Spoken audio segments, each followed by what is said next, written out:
नमस्कार दोस्तों, शिव शक्ति चैनल पर आपका स्वागत है।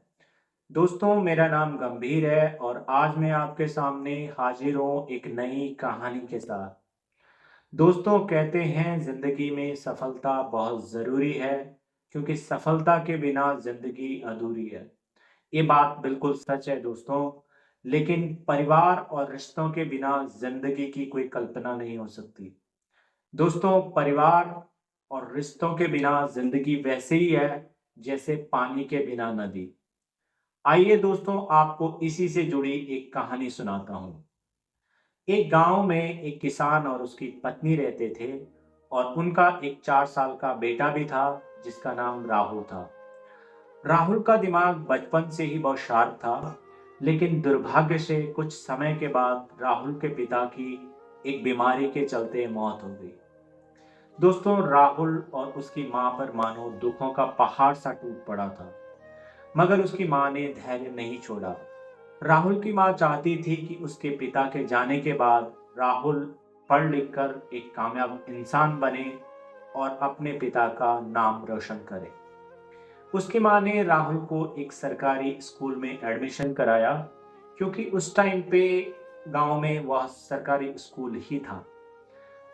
समय अपनी गति से चल रहा था। राहुल खूब मन लगाकर पढ़ाई कर रहा था और अच्छे नंबर से पास हो रहा था।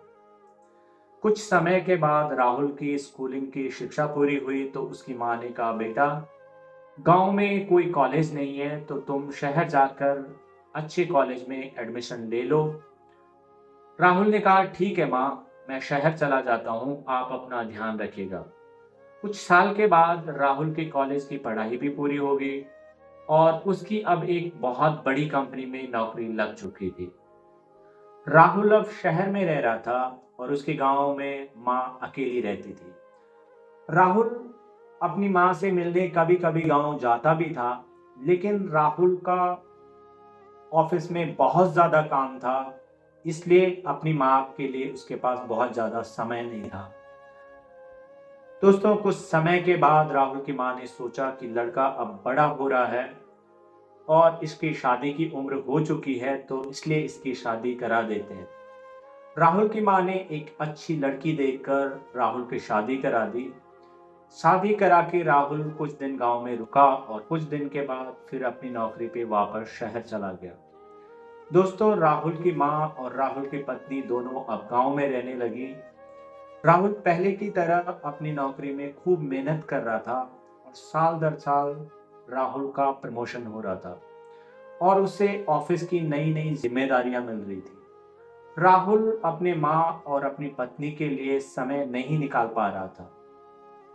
राहुल मुश्किल से साल 2 साल में 1-2 दिन के लिए गांव आता था और जल्दी वापस अपनी नौकरी पे चला जाता था।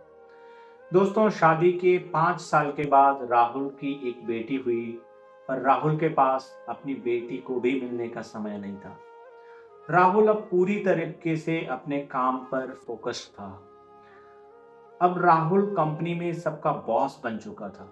राहुल चाहता था कि उसके अंडर काम करने वाला हर कर्मचारी उसी की तरह डेडिकेशन से काम करे, लेकिन यह संभव नहीं था, क्योंकि ऑफिस में कुछ लोग ऐसे भी थे जिन्हें ऑफिस के साथ साथ अपनी फैमिली भी ज्यादा महत्वपूर्ण रखती थी। एक दिन राहुल के अंडर काम करने वाला एक कर्मचारी जिसका नाम सुमित था, वो छुट्टी लेने के लिए उसके केबिन में गया और छुट्टी के लिए रिक्वेस्ट करने लगा। राहुल ने देखा कि पिछले समय समय पर सुमित जो है छुट्टी ले रहा है और उसके अकाउंट में इस टाइम पे कोई छुट्टी नहीं है। तो राहुल ने उसे छुट्टी देने के लिए सीधा मना कर दिया, लेकिन सुमित नहीं माना। आखिरकार राहुल ने सुमित से पूछा, तुम इस साल में 18 छुट्टियां ले चुके हो। अगर तुम्हें छुट्टी इतनी जरूरी थी तो तुम्हें अपनी छुट्टी बचानी चाहिए थी। सुमित ने अपनी सारी छुट्टियों की डिटेल्स राहुल को बतानी शुरू की। सर, 5 जनवरी को मम्मी पापा की शादी की सालगिरह थी। 11 फरवरी को बेटे का जन्मदिन था। 14 मार्च को बच्चे का स्कूल में फंक्शन था। 6 अप्रैल को पत्नी का जन्मदिन था। 21 अप्रैल को हमारा पारिवारिक फंक्शन था। 8 मई को मेरी शादी की सालगिरह थी। इस तरह से सुमित अपनी सारी छुट्टियों की डिटेल सभी राहुल को बता ही रहा था कि राहुल उस कर्मचारी से बात करते करते अपने अंदर सोचने लगा, क्या यह सब लाइफ में इतना जरूरी होता है? अगर हाँ, तो मैंने कभी अपने परिवार के लिए एक भी छुट्टी क्यों नहीं ली? यह सोच सोचकर राहुल की आंखों में आंसू आने लगे, क्योंकि राहुल ने पिछले 40 साल में कभी भी अपने परिवार को अहमियत नहीं दी थी। राहुल ने सुमित की छुट्टी अप्रूव की और खुद भी छुट्टी पर जाने का फैसला किया। राहुल ने तय किया कि वह अपनी फैमिली के साथ छुट्टियां मनाएगा। उसने जल्दी से स्विट्जरलैंड के लिए अपने पूरे परिवार के लिए एक होटल में रूम बुक किए और एयर टिकट्स बुक की और अपनी कार उठाकर तुरंत अपने गांव के लिए निकल पड़ा। गांव पहुंचकर राहुल ने अपने परिवार वालों से माफी मांगी और कहा कि सफलता की सीढ़ी चढ़ते चढ़ते मैं रिश्तों को कुछ देर के लिए भूल गया था, लेकिन अब मैं आप लोगों को हमेशा अपने साथ रखूंगा तथा कल मैं आप सबको स्विट्जरलैंड घुमाने लेके जाऊंगा। आप लोग सब टाइम से तैयार हो जाना। दोस्तों, सब लोग बहुत खुश थे क्योंकि इतने सालों के बाद पहली बार राहुल के मन में अपने परिवार के साथ वक्त बिताने का ख्याल आया था।